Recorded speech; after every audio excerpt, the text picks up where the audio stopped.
Welcome to Reichland, gentlemen. This is going to be a beginner's guide on how to play Karl Franz. Karl Franz was crowned Emperor on 2502 on the Imperial calendar. And by 2522, the Emperor knows only victories. All people under the banner of the Empire thrive like they have never seen before. The College of Magic is now in its peak. The military institutions prosper. All due to one man. This man is Karl Franz. The Empire came to be by Sigmar Heldenhammer, united all the humans in an attempt to defeat the hordes of orcs and goblins that kept pillaging the perfect lands of the Empire.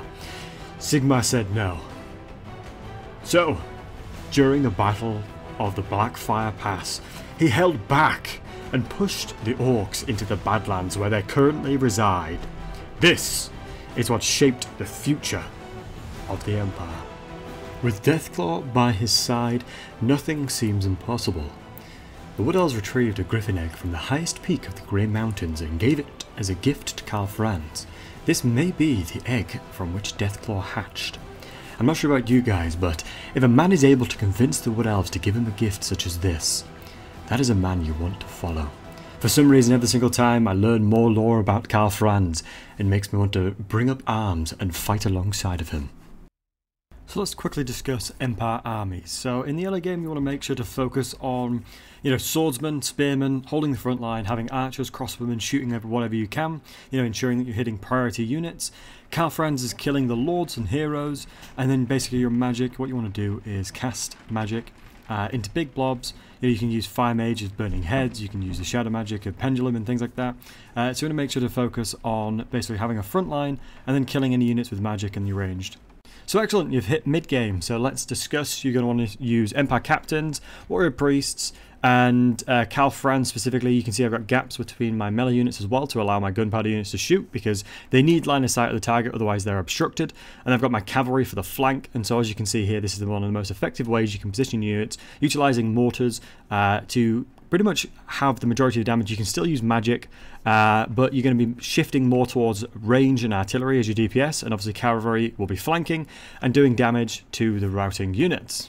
So we're in the late game, we've still got the Warrior Priest and we've got the Empire Captains. Obviously we're still the fundamentals of flanking with cavalry, but the majority of your damage is coming from artillery. Obviously the steam tanks are unbreakable, so they make an exceptionally good frontline unit. Same situation of using the generals in front of the handgunners, so they can provide exceptionally good line of sight. You can see here, I can heal up to 4 units with this Earthblood, so this is the reason why Life Mages are specifically way better in a late game scenario, because our damage is coming from the steam tank and artillery. We want to keep them alive, and as you can see, you can move them together, heal them all up, and then move them back out to fight and hold the line.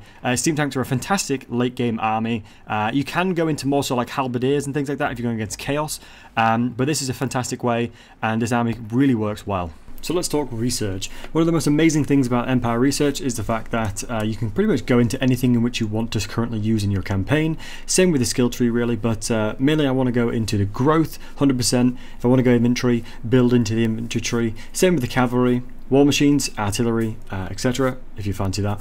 For me personally, I prefer the missiles, so you want to make sure to go into the missiles, especially if you put the points as follows. So first point, always Ram Archer. Second, go Inspiring Presence into the Pistol Corps. That is the most effective usage of your points early on.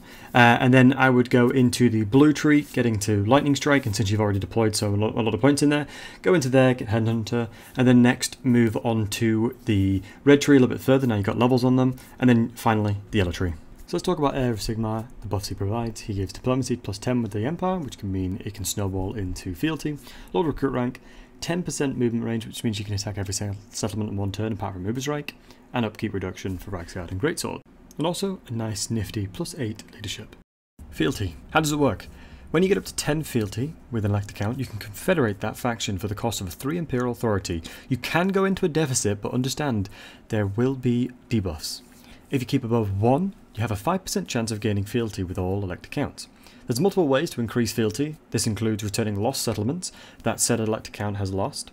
Diplomacy, you can get a point at 50, 100 and 150 for a total of 3. Random events, which ask you to pick who's in the right between 2 elect account states. And events that cost money / prestige, backing them up in a battle. One thing to remember, every single elect account gives you a unique unit in which you can recruit. So prestige is basically like a currency you can utilize between the elect accounts. So here I've increased my relationship between Gil and myself by 25. Alternatively, you can reduce relationship between two factions of the elect accounts. Let's say they've annoyed you on a previous campaign. You say, I hate these guys, so let's make them hate each other. You know, tit for tat. Also keep in mind, if you want to increase the relationship between yourself and somebody else, you can get 3 fealty from 150 diplomacy. So that's something you can you know, aim towards. But make sure to keep in mind, keep 1000 prestige just in case, so you can increase your imperial authority, so you can avoid the debuffs if you confederate. So let's do Karl Franz's first battle. It's nice and simple. Since we have a very diverse army, get the cavalry on the flanks, get your ranged units on an elevation so they do more damage, get Karl Franz to tank the archer fire so we can get the cavalry's flanking easily. Let the ranged units shoot what they can, keep them protected, and this will be the recipe for success during this battle. Kill as many as we can, and then make sure that we can take the replenishment, route marcher, and then simply attack Grunberg. And then what we'll do is auto-resolve this one. So let's loot and occupy for the replenishment, and take inspiring presence, recruit 3 company militia. So make sure to prioritize growth everywhere you possibly can do. It's the best way to secure your late game, and it puts walls so you can defend positions easier. So let's quickly talk about the quest battle. I've done over 100 of these as part of my no recruitment challenge for Karl Franz, and the best way of doing it is using your handgunners to shoot the generals, and then making sure that your like Reichsguard and your melee units are attacking the squishy units, so the artillery and the crossbowmen, and ensuring that you can consistently fire with your range units, because that's the damage dealers. So after the quest battle, take on captives, and then what you want to do as soon as you got your wizard is you can actually reach Ubersreich with your wizard. Even though you can't reach currently, I got unlucky. It doesn't happen often, so just try again. Reload the save if you want to. Since you have full movement to get there before Karl Franz can do, you can effectively get another level of experience on said wizard. You want to move up here, recruit 3 units, and keep in mind you do not actually have to rush this one. If you want to recruit a full army, by all means, please do so. But this is just to demonstrate how to you know, rapidly expand on the map.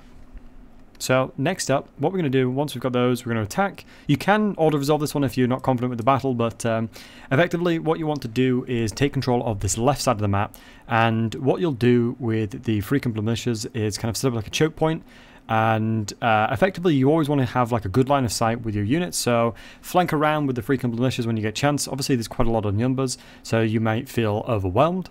But as long as you hold down a fairly good defensive line, use your your Reichsguard to flank around, and as you can see, the free company militia is doing work here.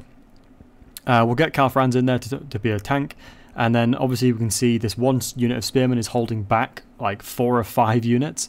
And as you can see here, the second that we start kind of breaking open the lines on this side, I'm going to move my free company militias, and I'm going to move a couple more units behind there as well. You can see that on my left flank, I have now broken through. So I'm going to start shooting from behind, which means it will not take into consideration their shield if they're being shot from behind.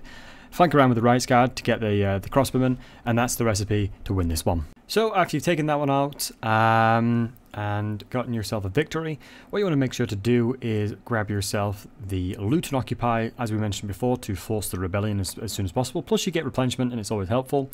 Afterwards, you know, get rid of the military building in there, and you want to put growth as fast as you possibly can do.